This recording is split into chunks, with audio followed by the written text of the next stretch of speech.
voluntary upon the organ is the consummate office of a musician, writes Roger North right at the beginning of the 18th century.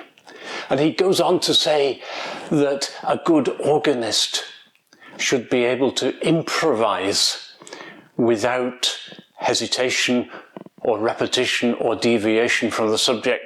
No, that was Nicholas Parsons, I'm sorry. He writes that an organist should be able to improvise without stop or hesitation on any subject in order to become a perfect volunteer, as he terms it. Even as common fiddlers can play while fast asleep. That's the level of automatic playing that an organist should be able to aspire to. When we were talking about 18th century chorale preludes, we said that they too should be primarily improvised, but that some composers, sometimes for various reasons, wrote out examples of chorale preludes. And exactly the same thing holds true for 18th century voluntaries. They too were meant to be an improvised thing, but various composers wrote voluntaries and published them. They were quite common publications during the later part, at any rate, of the 18th century in Britain. And as with the chorale preludes, the voluntary has a distinct function within a church service. So what does a voluntary actually look like? Typically, it's in two movements, which makes it really quite unlike anything else in 18th century music. Often a short opening movement and a much longer fast second movement. There are two sorts of voluntaries. Some of them start with a slow Corelli-like introduction and are followed by a fast Vivaldi-like movement that shows off one or more of the solo stops on the organ. And the other sort starts with a kind of French overture and is followed by a fugue. And interestingly, one of the main manuscripts from the time groups these as first voluntaries, that's the ones with the slow introduction and the solo stop fast movement, and second voluntaries, which is the kind with the French overture and the fugue. And certainly if we look at the published sets, like John Stanley's sets, which is what we're looking at today, the first voluntaries are at the beginning of the book and the second voluntaries are gathered together as the last quarter or so of the collection in each case. And it's a fair guess, although it's only a guess, we haven't got any evidence to prove it, that the first voluntaries were played at the beginning or the middle of a service and the second voluntaries were played at the end of a service. I mentioned the middle of a service because a voluntary was often played, or usually played, just before the readings. And in fact, in 1800, John Simpson published a set of 12 voluntaries with a preface in which he said, in his preface, the original purpose of the voluntary was to give the minister time to find the readings, and therefore the voluntary should not last more than 5 minutes, which is not very flattering about the ability of 18th century clerics to find their way around the Bible, but never mind. We've said that voluntaries were intended to be improvised, and that means that some of the features of even the published voluntaries can be regarded as a little bit fluid. For instance, in the manuscript copies, occasionally the odd note is different, or even the odd phrase has been altered from what is in the printed copies, and indeed the printed copies, when they're reprinted, get minor alterations. But also, one of the main manuscript sources of the time has a slow movement which it labels, this slow movement can be played before any fugue in the same key. So in other words, the pairing of movements was perhaps not quite as fixed and rigid as we would regard it today. And it was very probably the case that an organist might improvise a slow movement and follow it up with a printed second movement. So let's go on to a few of the performance practice issues. The first one which I'd like to look at today is the texture in general. Those slow opening movements, the Karelian type, tend to be in 3 or 4 parts, with the number of parts being a little bit flexible so parts can appear and disappear without warning. And the fast movements in the first voluntaries are nearly all 2-part.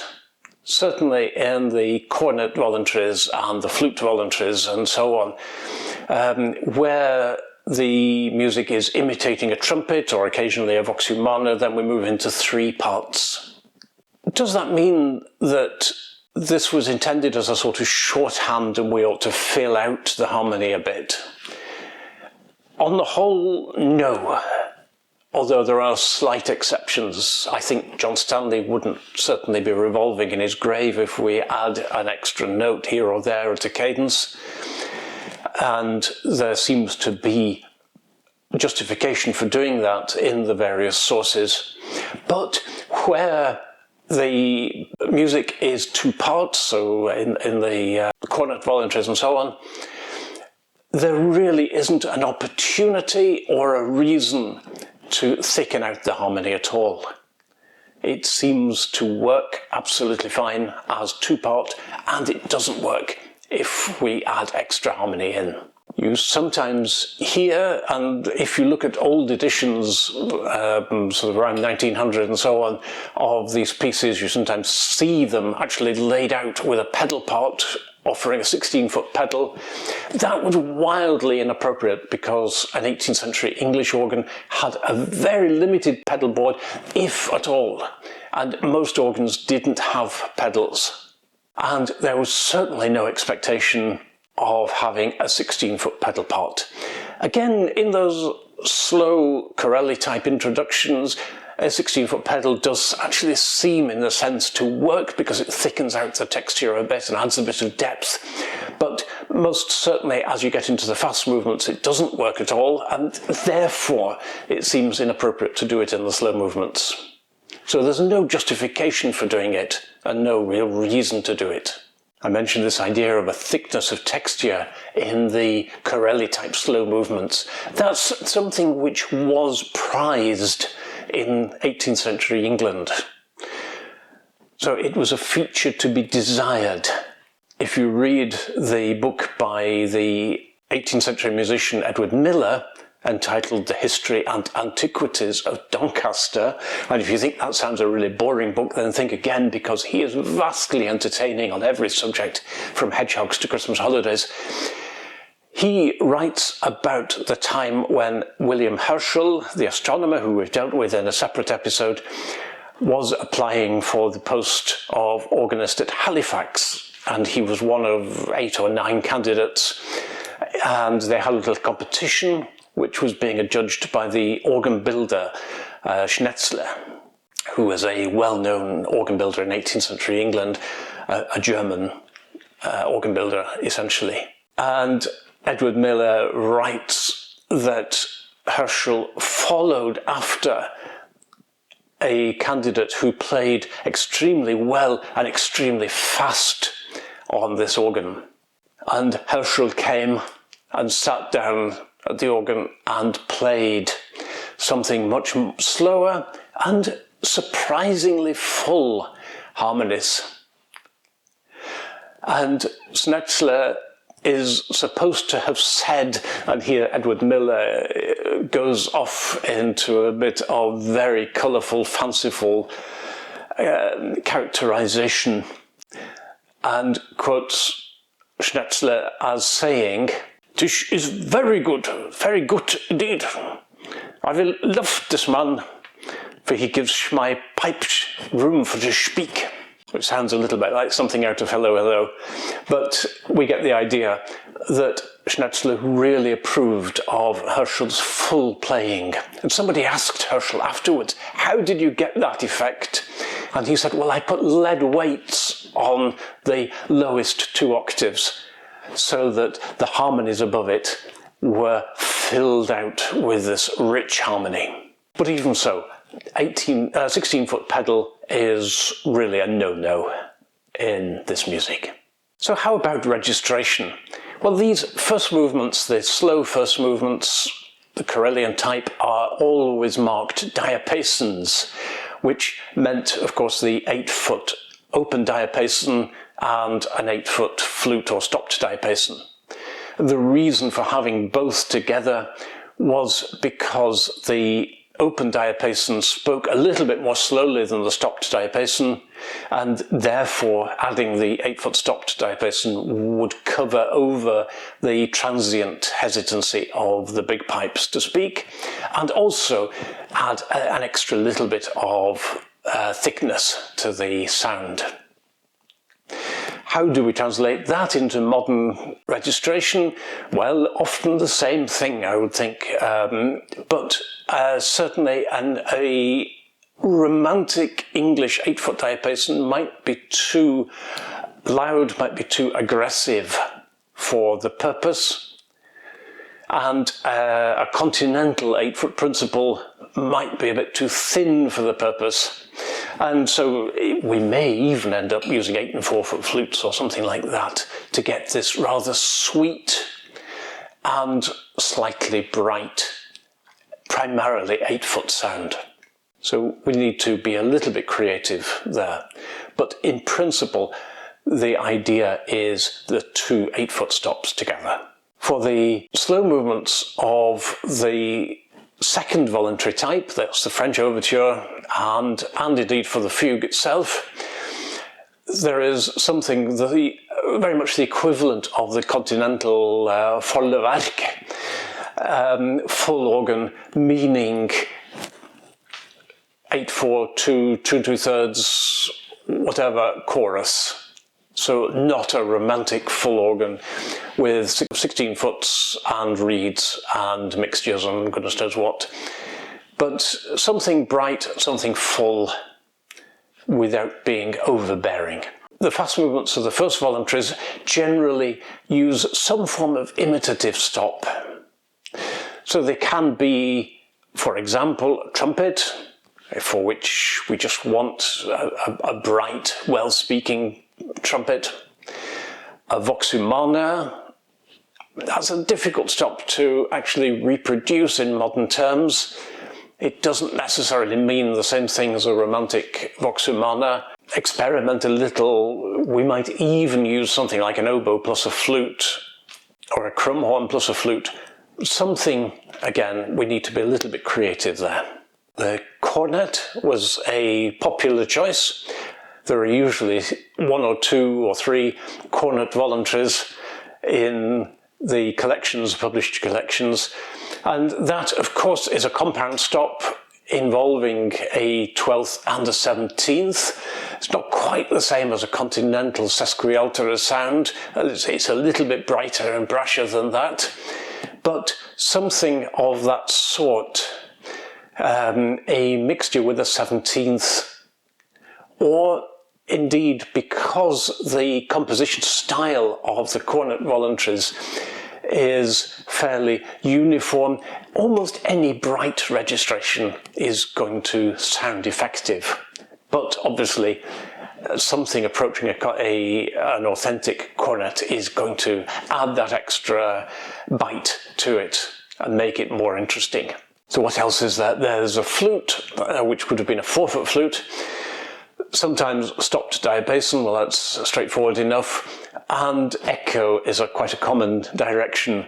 Echo is quite interesting because the 18th century English organs, although they had no pedal board, did sometimes have a rudimentary swell box. That would be a shutter kind of swell rather than a balanced swell pedal offering crescendos and decrescendos, but an echo would typically be inside a swell box and just be slightly quieter but bright stops. So quite a few of these voluntaries actually need 3 manuals to play them successfully, and that's not at all unexpected. So a large English organ in the 18th century might well have had 3 manuals but no pedal board. So they're quite unlike their continental counterparts at the same time. So how about ornaments? The ornaments are mostly trills and sometimes mordants. The trills obviously from the note above and will generally start on the note above. Curiously, there's an English habit of writing a trill on the penultimate semiquaver in a row of semiquavers. Ya da blum bum bum. And there it becomes difficult when these are in a descending scale to start a trill on the note above, and indeed quite often it seems that starting on the main note is the only viable option there. The mordants are straightforward mordants.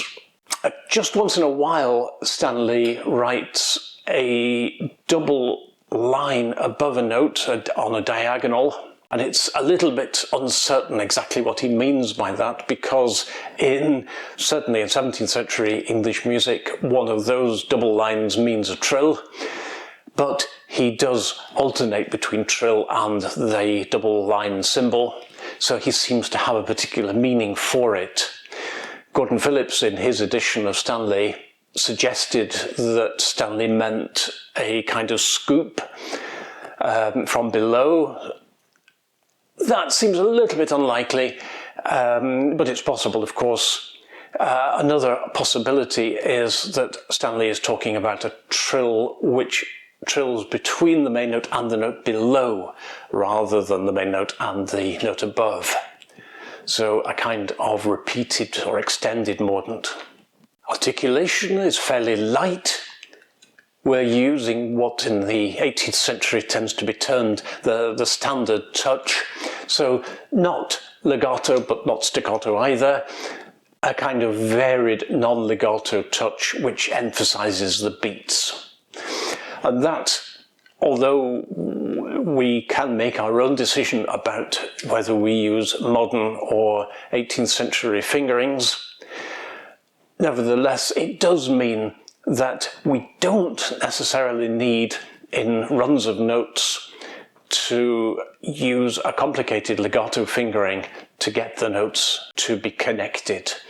So where there are, for example, descending triplets like this one here, then we can simply move the finger to a convenient place at the start of each of the groups of three, rather than trying to do fancy finger crossings. So what else is there? Cadenzas. It's very obvious that it was normal to have a cadenza towards the end. So many of Stanley's first voluntary fast movements have a written out cadenza, which serves as a good example. And many of the fugues have sudden rests just before the end, which clearly invite a cadenza there. What we're looking at is sort of, according to the written out versions, at least 5 or 6 bars of scale passages just running up and down and heading towards that final cadence. So you can feel free, where the opportunity arises, to improvise a little cadenza. And you can be as creative as you like, within reason, of course. There was a lovely pamphlet published in London in 1765 in 9 letters, as the author says, with a title almost as long as the content of the book itself, which was Thoughts on the Importance of the Sabbath, and on the abuse of music in the churches as practiced by many organists, in which the author is extremely shocked at the gross absurdities which many organists introduce.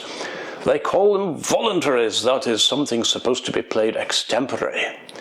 These careless and dissolute players seem to have no other view than to try their skill in the church by dissonance. So you've been told. That's an example of why I really love reading these 18th century English publications, because they're so forthright and so entertaining. You can pick up almost any book from the 18th century in England and be amused by it, even when the subject is quite a serious one. So this 18th century English repertoire is enormous fun. It's quite unlike anything else. and is an absolute mine of melody and variety and good things to play.